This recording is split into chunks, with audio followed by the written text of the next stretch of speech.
Hey guys, I'm WATFORD'S and welcome to week 27 of the 2018-2019 Premier League review. If you are new to this series, what we do is we take a look at the past set of Premier League's results, we take a look at the Premier League table, and we finish off by looking at the Premier League top goal scorers. So here are the past set of Premier League results. These games were played on Friday the 22nd, Saturday the 23rd and Sunday the 24th of February 2019. As you may have noticed, there's a few games missing. That's because Chelsea and Man City were busy in the Carabao Cup final on Sunday.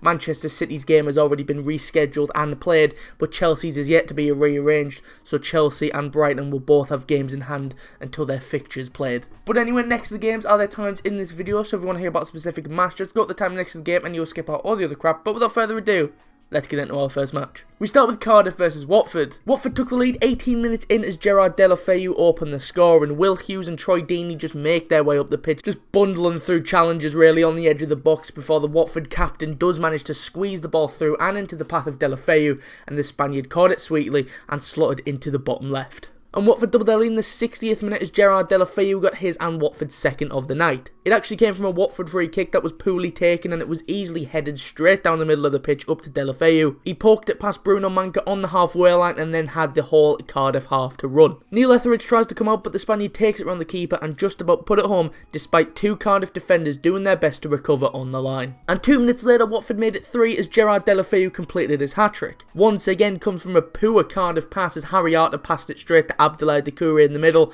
and the midfielder slotted it through to Deulofeu. Again, he's just too quick for everyone, and yet again Etheridge tries to come out for it, but this time the forward dinked it over the keeper and into the far corner of the net, and his hat-trick was the first by a Watford player in the top flight since 1986. And Watford got a fourth in the 73rd minute as their captain Troy Deeney got the goal. Lovely football. I think every Watford player got a touch of the ball before Etienne Capoue put a lovely ball down the left wing for Deulofeu, and this time he made the goal as he took it forward, waited for Etheridge to try and close the angle, but by doing this, Deulofeu was able to just poke it to his right for Troy Deeney, and he smashed into the empty net. But Cardiff would get a consolation goal in the 81st minute as Sol Bamba got the goal. Proper Brexit goal, proper goal mouth scramble, corner put into the middle, Sol Bamba heads goalward, it's saved by Ben Foster, and then it's just ricocheting all over the shop, bounces off a load of players before coming back to Bamba, who poked it into the back of the net. But Watford would get their 4-goal lead back as Troy Deeney got his second and Watford's 5th of the night. Substitute Andre Gray involved straight away as he gets the ball to Will Hughes on the byline. He then poked it back across into the middle for Troy Deeney, who sent the keeper the wrong way and put it into the bottom right corner. And as the game ended, Watford's hopes of a Europa League place were helped here as they just about won the opening exchanges of the game, but their first 3 goals were pretty much gifted to them by the Welsh side. 2 of them Cardiff gave the ball to them, and the other one they just watched the ball bounce around. Cardiff will be upset that they didn't have a penalty when it was 1-0, and it did look like a clear penalty as Daryl Janmaat brought down Josh Murphy, but 2 goals in 2 second half minutes pretty much ended any chances of a comeback though, as Watford leapfrogged Wolves and moved up to 7th. And we move on to Leicester versus Crystal Palace. Crystal Palace took the lead in the 40th minute as they scored with their first shot on target of the game. They'd barely been in Leicester's half in the match, so when the ball sat up nicely for James McArthur in the middle, he fired goalwards. His shot was headed wide, but luckily for him it bounced off of the knee of on-loan striker Michy Batshuayi, and the change of direction threw off Kasper Schmeichel as the Belgian got his first goal for his temporary club. But Leicester levelled it up in the 64th minute as defender Jonny Evans got his first goal for the Foxes. It came from a long throw and the Palace defenders just could not clear their lines. It's bouncing all over the place and it eventually drops to Harvey Barnes, who put the ball across and onto the penalty spot where Evans was waiting for it and slid in to sweep it home. But Palace retook their lead in the 70th minute as Wilfried Zaha got the goal. A great ball in by MacArthur, lovely curling ball towards the back post. Michy Batshuayi is a mile offside, but he doesn't go for it and the Leicester players stop, but they don't spot Zaha, who was clearly onside, and he just got onto the cross and slotted home from close range. Even if Michy Batshuayi wasn't there was nobody marking Wilfried Zaha, and you can't leave a player like Zaha completely unmarked. And Palace will get the perfect chance to double their lead in the 80th minute as they were given a penalty. Jeffrey Schlupp and Jonny Evans are battling. Schlupp wins the ball, but Evans can't get his leg away quick enough and he trips Schlupp over and the ref pointed to the spot. The ultimate penalty merchant stepped up to take it as Luka Milivojevic sent Schmeichel the wrong way and put it into the right hand corner. And Palace put a cherry on top of the cake in the 93rd minute as Wilfried Zaha got his second and Palace's 4th of the match. Harry Maguire loses the ball in the middle of the pitch and they're left in a 2-on-1 situation. Jordan Ayew won the ball, waited for the right moment to release Zaha, and then he takes it towards goal and fired past Schmeichel at the near post. And that's how the game ended, and this match was the final match in charge for Leicester boss Claude Puel, as Leicester have parted ways with their manager after this game. Leicester have lost their last 4 league games at home for the first time in 19 years and have gone 6 games without a win. Leicester again were extremely wasteful in front of goal in the game, having 14 shots in the first half alone. In comparison, by the time Palace had 7 shots, they scored 4. This is the ruthlessness that Palace have been missing for parts of the season, and this is the sort of finishing that they have been hoping for. Another lacklustre performance from Leicester though, and another loss. They aren't in the worst position in the table, and whoever takes over will keep them up unless they appoint a literal gibbon. But it was the poor performances and lack of exciting football that made the Leicester fans fall out of love with Claude Puel. And we move on to West Ham versus Fulham. Fulham took the lead just 4 minutes into the match as Ryan Babel got his first goal since returning to the Premier League. Just moments before, he missed a great chance, but he made no mistake with the second one as Jean-Michel Seri carried the ball down the left and laid it off to Ryan Sessegnon on the overlap. The young winger puts a good cross in under little pressure, and Ryan Babel is there to put it home with his left. But West Ham levelled it up just before the half-hour mark as Javier Hernandez got his 50th Premier League goal of his career. Oh, we love a bit of controversy, don't we? A corner was swung into the middle. Sergio Rico punches it, but it's not that far away. Mikel Antonio puts it right back in. Angelo Gbona is there to head it forward, and that might have been headed a bit wide, but there waiting for it was Hernandez, who looked like he headed home, but like the 3rd or 4th replay showed, he handballed it in. You can't really blame the refs and linesmen for missing this one, as it took me 3 replays to spot the hand, so God knows how they would spot it in real time. But you know, what good is VAR anyway? Who needs VAR? Am I right, Alan Shearer? And West Ham took the lead 10 minutes later as Issa Diop put the home side in front. Nothing controversial about this one. Well, maybe the defending's a bit controversial, but another corner conceded. Zonal marking, folks. It's not for me. Everybody needs to pick a man up, and they don't do that in zonal marking. It doesn't work. Robert Snodgrass put another corner in. No one is picking up one of the tallest men on the pitch, and centre-back Issa Diop had a clear run at it, and 4 Fulham players end up watching as he nodded home from close range. And West Ham wrapped the game up in the 90th minute as they doubled their lead through Mikel Antonio. Fulham were attacking, and they were caught on the break as West Ham had a 4-on-3 advantage. Manuel Lanzini's shot was blocked by Callum Chambers. The ball does drop to Marko Arnautovic though, and he kept the ball alive and floated the ball into the middle for Mikel Antonio, and on his 100th Premier League appearance he heads it down into the ground and it bounces into the net. And as the game ended, time is running out for Fulham now. This is their 18th loss of the season, and at this point I think it would be a safe bet on both Huddersfield and Fulham. They're gone.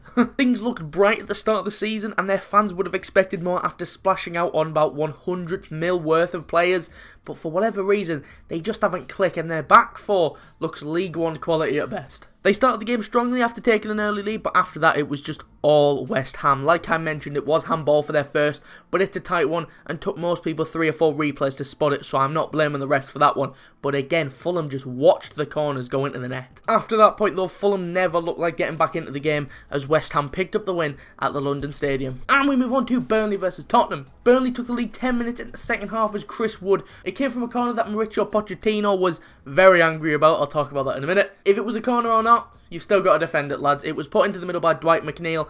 Great cross right on the 6-yard line, and Chris Wood just peeled away from his man and headed home via the underside of the bar. But Tottenham levelled it up 10 minutes later as Harry Kane got the goal on his return from injury. Danny Rose takes a quick throw up the pitch to Harry Kane. The bounce eventually comes down for him, and he poked past Tom Heaton into the bottom corner from a tight angle. But Burnley retook the lead in the 82nd minute as Ashley Barnes put it home. Poor clearance from Serge Aurier. Substitute John Berg Goodmanson picks it up and takes it past his man. He shoots from the edge of the area, but completely scuffs it, and it was headed well wide, but luckily for him, it turned into a great pass for Ashley Barnes, who snuck around the back and slotted home from point blank range. And as the game ended with Mauricio Pochettino getting in the face of his team's biggest fan, Mike Dean. You stay away from him, you thug. The man is a living meme, and if you touch Mike Dean, we will have words, Mr. Pochettino. There will be words. Tottenham would have expected a massive boost with Harry Kane coming back from injury a month earlier than expected. Who does he think he is? John Cena? What's he doing? But he struggled to get into the game in the first half, a half that saw him bullied by Ben Mee and James Tarkowski. Burnley were rarely troubled in the first half, and in the second half they matched Spurs and would have been forgiven for sitting back and taking a point, but they did no such thing and continued their unbeaten run in 2019 with one of their biggest wins of the season so far. And we move on to Arsenal versus Southampton. Arsenal took the lead just 6 minutes into the match as Alexandre Lacazette got the goal. Lacazette actually started the move as he made his way forward and played it off to Alex Iwobi on the wing. He then drilled the ball into the middle. It looks like a clear foul on the penalty spot, but the ref was having none of it. It dropped to Mkhitaryan, who aimed it towards goal, but there waiting for it was Lacazette, who touched it into the net. And Arsenal doubled their lead 10 minutes later as Henrik Mkhitaryan did find the net this time. Southampton were pushing men forward, they can't take their chances, and then quickly find themselves chasing Arsenal's shadows as yet again Alex Iwobi had the ball on the wing. His deflected pass fell into the path of Mkhitaryan, who drilled it into the bottom right corner from just inside the box. And as the game ended, Southampton only have themselves to blame because just before both of Arsenal's goals, they missed good chances down the other end before finding themselves kicking off again. Arsenal should have had more though, to be honest, because they were pretty much all over Southampton in the first half. After the break though, it looked like the inconsistency of Arsenal was going to strike again. They just didn't look as good as the first half. That was until Pierre Aubameyang came on and added the legs they needed to stretch the Southampton defence again. Aubameyang wasn't able to add to his tally after coming off the bench though, but the two first half goals were enough to see off the Saints. And we move on to Newcastle versus Huddersfield. Huddersfield would have to play over an hour of the match with 10 men, as in the 20th minute Tommy Smith was sent off. Newcastle's new record signing Miguel Almiron looked to be about to break free on goal, but as a last ditch attempt to stop him, Smith comes in recklessly, jumping into it, two-footed, nowhere near the ball. It looked nasty and the ref showed him a straight red. Newcastle would push for a goal after this in the first half, but they were frustrated by a tight Huddersfield defence, but they would eventually find the net just seconds into the second half as Solomon Rondon put the tune in front. It's a bit sloppy from Newcastle. A ball was switched over to the right hand side and then it's just people taking the ball off of each other. Perez has it took off him by Hayden has it took off him by Rondon, but the big striker isn't having any of that as he put it home from 12 yards out. And Newcastle doubled their lead in the 52nd minute as Ayoze Perez got the goal. Lejeune lifted the ball over to Miguel Almiron. His cross was extremely deep over to DeAndre Yedlin. He headed it across to Solomon Rondon, and Rondon just touched it into the path of Perez, who put it into the bottom left corner. And as the game ended, and despite not finding the net, Newcastle's record signing Miguel Almiron played well and was impressive on his full debut. Newcastle were pretty much flawless throughout the entire game and will be disappointed that they didn't win by a larger margin. After defying the odds last season, it doesn't look like Huddersfield will do the same this season and look set on to be the first team to go down, and their lack of goals this season has been one of their biggest downfalls.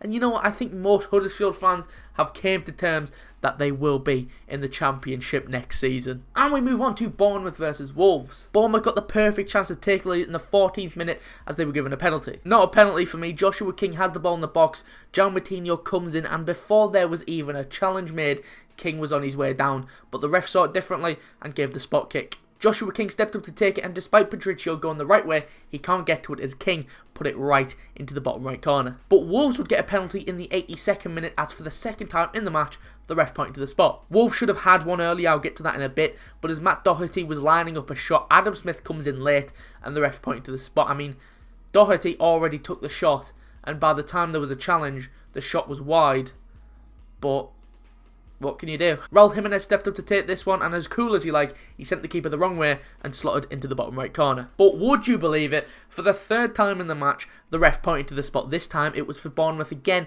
and yet again, not a penalty. Ryan Fraser is clipped and tripped up, not denying that, but it wasn't in the box. Should have been a free kick, but the ref decided, it was in the box. Joshua King stepped up to take it again, but this time he puts it too wide, hit the outside of the post, and the game continued 1-1. And as the game ended, Wolves should have had a legit penalty in the first half when it was a clear handball, and then the other three penalties in the game were, let's just say, controversial. Bournemouth first, not a pen for me. Wolves' pen, he's late, but he's already had the shot. By the time there's contact, the shot's already out for a goal kick. Not a penalty for me. Bournemouth's second one, not even in the box. And then the one legit call for me was the handball against Bournemouth, and he didn't give that. Away from the penalties though, Bournemouth were on top for most of the game and restricted their visitors to only one shot on target in the entire game up until the Wolves spot kick. Bournemouth did have a chance to win the game and make it 2 though, as Dom Solanke had a great chance right at the keeper and Jordan Ibe thrashed the crossbar with a gorgeous curling effort. What could have been a good game was kind of ruined by the officiating for me, as both teams came away with a point. And finally, we've got the biggest game in England, Manchester United versus Liverpool. We all knew this was going to be crap when Sky Sports decided to go all in with the promo. You want to know the story of the first half? Injury, injury, injury. All 3 subs made for United. Liverpool had the ball. David De Gea could have stayed at home. United did have the better chances in the second half, making Matip put the ball into his own net, but luckily for him, Chris Smalling was offside. And speaking of Smalling, he had a chance to win it in the 90th, but he couldn't make contact with the ball from close range. And I mean, if he sneezes on that ball, it's going in. Liverpool missed the chance to go 3 clear at the top, but in the end they'll have to take a point as they moved back to the top of the pile. Right, so that's the games I got for this time. Before we go, let's take a look at the Premier League table and top goal scorers, starting off with the Premier League table. Starting with the top 5, and as you can see, Liverpool moved back to the top. They weren't able to take full advantage of their game in hand as they drew with Man United to go a point above City. City a second and didn't play as they were busy lifting the Carabao Cup. Tottenham a third after losing to Burnley. Arsenal a fourth after beating Southampton, and Man United dropped to 5th after the goalless draw with Liverpool. Moving on to the bottom 5, and Huddersfield are on the bottom after losing to Newcastle. Fulham are 19th after losing to West Ham. Southampton make up the relegation zone after being beat by Arsenal. Cardiff are 17th after being beat by Watford, and Brighton make up the bottom 5. They didn't play this week after their match with Chelsea had to be rearranged due to the Carabao Cup final. Moving on to the top goal scorers, and as you can see, Mo Salah is still on the top. He was pretty much pocketed by Luke Shaw. He stayed on 17 goals and 7 assists. Sergio Aguero was a bit busy in the EFL Cup this week. He stayed on 17 goals and 6 assists. Harry Kane got a goal on his return from injury to take him to 15 goals and 4 assists. Also on 15 goals and 4 assists is Pierre Aubameyang, and making up the top 5 is Eden Hazard on 12 goals and 10 assists. Right, so that's go for this time. If you did, drop a short, leave a like and subscribe, and I'll be back on Thursday at 4 PM for the next episode of the Premier League Review. Yes, we have a midweek episode because all the teams have games tonight and tomorrow, so I will cover those for you on Thursday. If you want to stay up to date about anything we do, it would be best to follow us on Twitter. The link to that is in the description, or it's at portionofsport_. If you missed the last episode, that'll be on the right hand side of the outro screen, and a link to the channel will be on the left if you feel like subscribing. But anyway, thanks for watching. Be sure to leave a like and subscribe if you are new. I've been Mark from Portion of Sport, and I will see you soon. My mama called.